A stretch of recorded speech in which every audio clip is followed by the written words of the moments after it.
पिछले कुछ दिनों से सरपंच का बिगड़ैल बेटा आनंद रेखा के पीछे पड़ा हुआ था।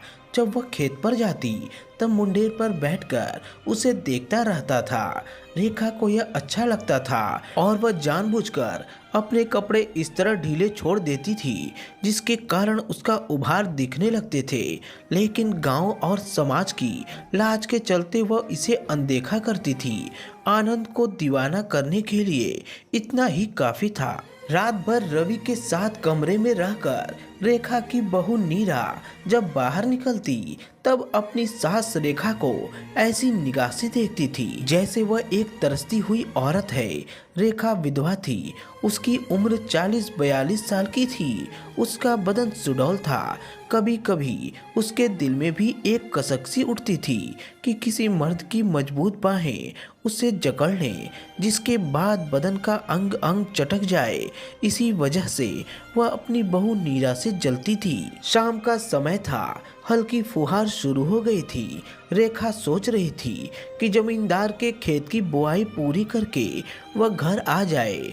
उसे आनंद का इंतजार तो था ही, आनंद भी ऐसे ही मौके के इंतजार में था। उसने पीछे से आकर रेखा को जकड़ लिया।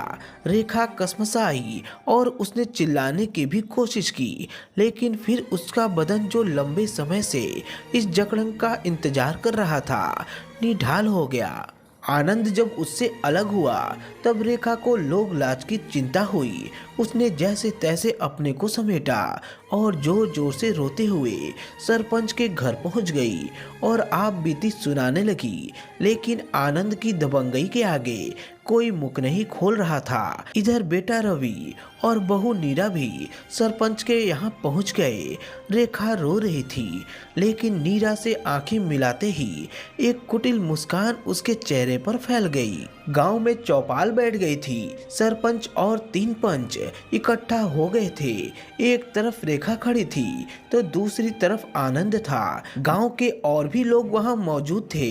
रंजीत ने बात को आगे बढ़ाते हुए कहा, जो हुआ सो हुआ, अब रेखा जो बोलेगी वही सबको मंजूर होगा। तभी देवेश ने कहा, हाँ रेखा बोल, कितना पैसा लेगी? बात को यहीं खत्म कर देते हैं।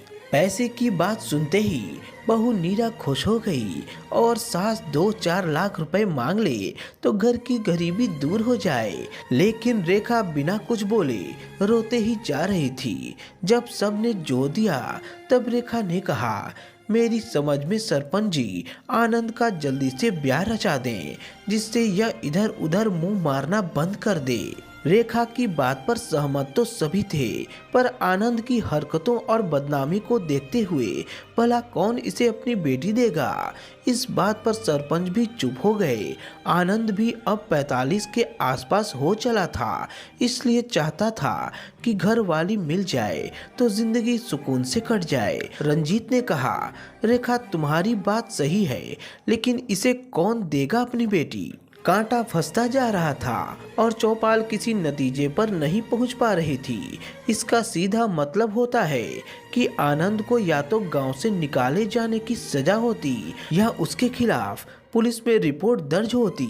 मामले की गंभीरता को देखते हुए जब आनंद ने ही कहा, मैं यह मानता हूँ कि मुझसे गलती हुई है और मैं शर्मिंदा भी हूँ, अगर रेखा चाहे तो मैं इससे ब्याह रचाने को तैयार हूँ। रेखा को तो मनमानी मुराद मिल गई थी, लेकिन तभी बहू नीरा ने कहा, सरपंच जी यह कैसे हो सकता है?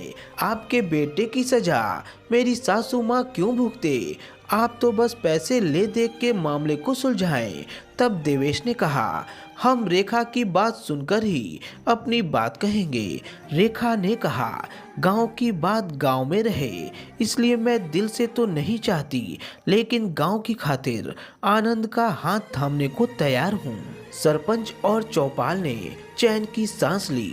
बहू नीरा अपना सिर पकड़कर वहीं बैठ गई। वहीं बेटा रवि खुश था क्योंकि उसकी माँ को सहारा मिल गया था। अब माँ का अकेलापन दूर हो जाएगा। थोड़ी दिनों बाद ही उन दोनों की चुपचाप शादी करा दी गई।